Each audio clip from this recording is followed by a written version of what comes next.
Assalamualaikum warahmatullahi wabarakatuh. Halo, selamat pagi semuanya.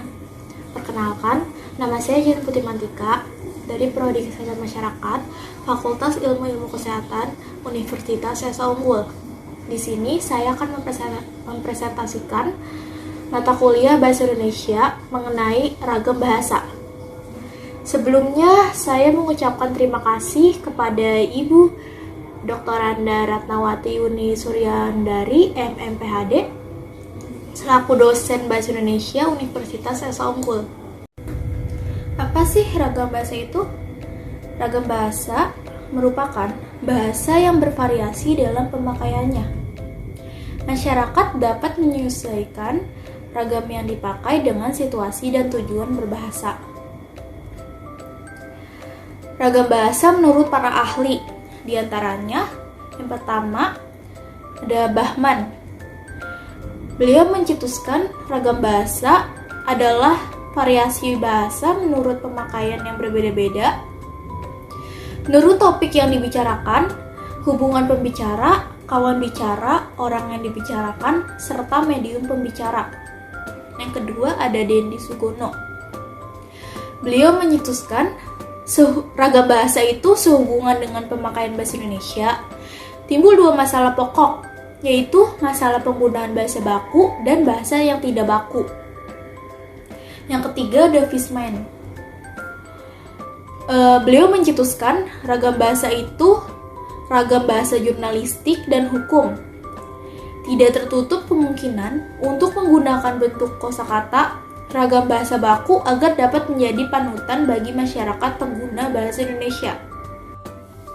Jenis-jenis ragam bahasa. Yang pertama ada ragam bahasa berdasarkan media atau sarana. Ragam bahasa ini dibedakan menjadi dua, yaitu ragam bahasa lisan dan ragam bahasa tulisan.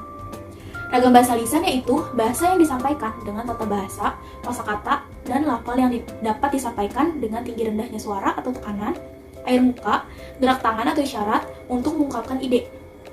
Ciri-cirinya yaitu tergantung oleh waktu, situasi, dan ruang, mengabaikan unsur gramatikal, akan tetapi memerlukan bahasa tubuh dan intonasi suara. Membutuhkan teman bicara atau orang ketiga, dapat dilakukan tanpa alat bantu, berlangsung cepat, serta jika terdapat kesalahan dapat segera dikoreksi. Sedangkan ragam bahasa tulisan yaitu bahasa yang disampaikan melalui tulisan dengan berisi huruf sebagai unsur dasarnya.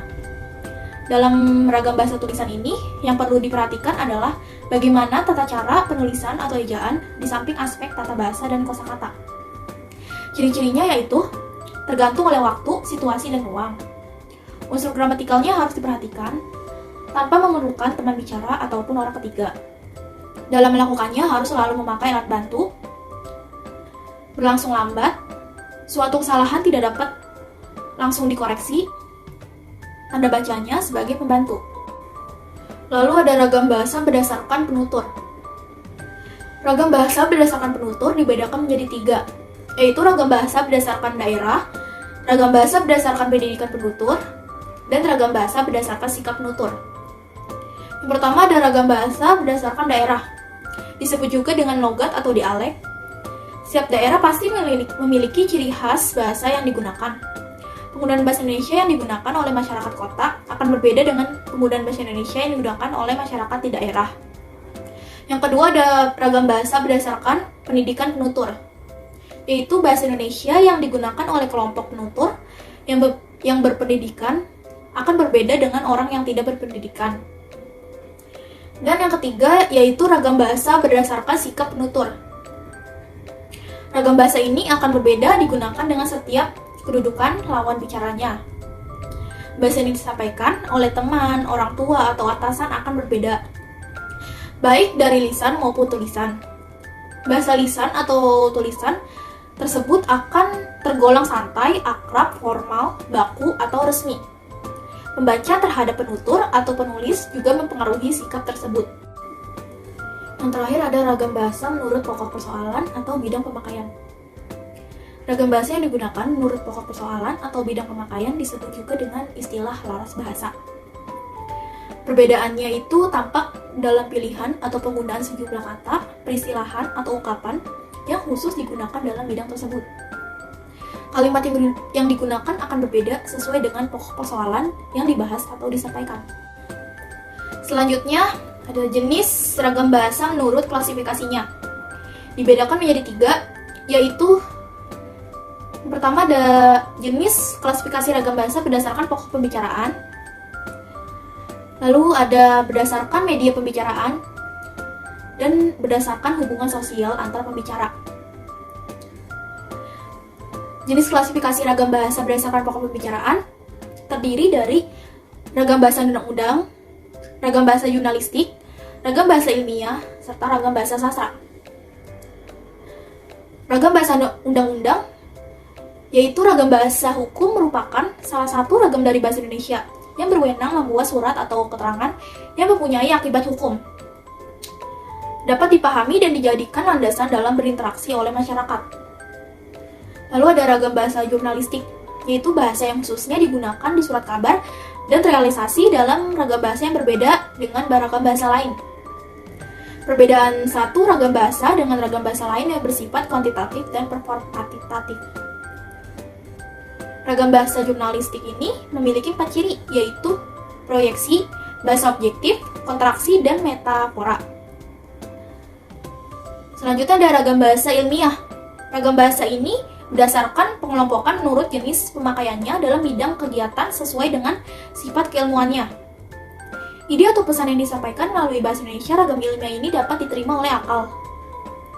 Dan yang terakhir ada ragam bahasa sastra, yaitu dipergunakan dalam sastra untuk mendapatkan nilai seni karya sastra juga, terutama dalam bidang kebahasaan itu sendiri, yang dalam hal ini berhubungan dengan gaya bahasa sebagai sarana sastra. Di samping itu, juga terdapat bahasa sastra berhubungan dengan fungsi semiotik bahasa sastra. Yang kedua, ada jenis klasifikasi ragam bahasa berdasarkan media pembicaraan, yang dibedakan menjadi 2, yaitu ragam lisan dan ragam tulisan. Ragam lisan meliputi ragam bahasa cakapan, ragam bahasa pidato, ragam bahasa kuliah, dan ragam bahasa panggung. Ragam bahasa cakapan yaitu ragam bahasa yang dipakai apabila pembicara menganggap kawan bicaranya sebagai sesama, lebih muda, lebih rendah statusnya, atau apabila topik pembicara bersifat tidak resmi. Ragam bahasa pidato yaitu ragam bahasa yang digunakan pada saat membacakan pidato di muka umum. Biasanya pidato berisi penegasan kalimat untuk bisa diterima oleh si pendengar. Lalu ada ragam bahasa kuliah, yaitu ragam bahasa yang digunakan pada saat kuliah, yaitu pada saat pembelajaran antar mahasiswa dengan dosennya. Dan ragam bahasa panggung, yaitu ragam bahasa yang digunakan seseorang saat di panggung, ketika mengisi acara hiburan agar bisa diterima oleh si penonton. Sedangkan ragam bahasa tulis meliputi ragam bahasa teknis, ragam bahasa undang-undang, ragam bahasa catatan, serta ragam bahasa surat. Ragam bahasa teknis yaitu ragam bahasa yang dilakukan mengenai teknis atau cara penulisan yang dicontohkan. Misalnya, penulisan laporan penelitian, makalah, tesis, dan disertasi. Ragam bahasa undang-undang yaitu ragam bahasa yang digunakan untuk komunikasi yang resmi. Ragam bahasa catatan yaitu ragam bahasa yang singkat yang diperuntukkan untuk pengingat sesuatu. Dan ragam bahasa surat yaitu ragam bahasa yang dituliskan pada sehelai kertas yang biasanya diberitahukan mengenai kabar atau sejenisnya yang berfungsi untuk memberikan informasi. Yang ketiga ada jenis klasifikasi ragam bahasa berdasarkan hubungan sosial antar pembicara, yang terdiri dari ragam bahasa resmi, ragam bahasa akrab, ragam bahasa tidak resmi, dan ragam bahasa santai. Ragam bahasa resmi yaitu ragam bahasa yang biasa digunakan dalam suasana resmi atau formal, misalnya pada surat dinas, pidato, dan makalah atau karya sastra. Ragam bahasa akrab yaitu ragam bahasa yang biasa digunakan oleh para penutur yang hubungannya sudah akrab, seperti antara anggota keluarga atau antar teman yang sudah karib. Ragam bahasa ini ditandai dengan penggunaan bahasa yang tidak lengkap, pendek-pendek, dan dengan artikulasi yang seringkali tidak jelas. Lalu ada ragam bahasa tidak resmi, yaitu ragam bahasa yang digunakan dalam situasi tidak resmi, seperti dalam pergaulan atau percakapan pribadi. Ciri-cirinya yaitu kebalikannya dari ragam bahasa resmi. Dan yang terakhir ada ragam bahasa santai, yaitu variasi bahasanya yang digunakan dalam situasi tidak resmi untuk berbincang-bincang dengan keluarga atau teman pada waktu beristirahat, berolahraga, berekreasi, dan sebagainya. Contoh ragam bahasa dibedakan menjadi 4, yaitu dalam ragam bahasa berdasarkan bahasa lisan dan tulisan, dalam ragam bahasa berdasarkan penutur, dalam ragam bahasa berdasarkan pendidikan penutur, dan dalam ragam bahasa berdasarkan sikap penutur. Pertama, dalam ragam bahasa berdasarkan bahasa lisan dan tulisan. Contohnya, seperti dalam bahasa lisan, kakak bilang kita harus mandi.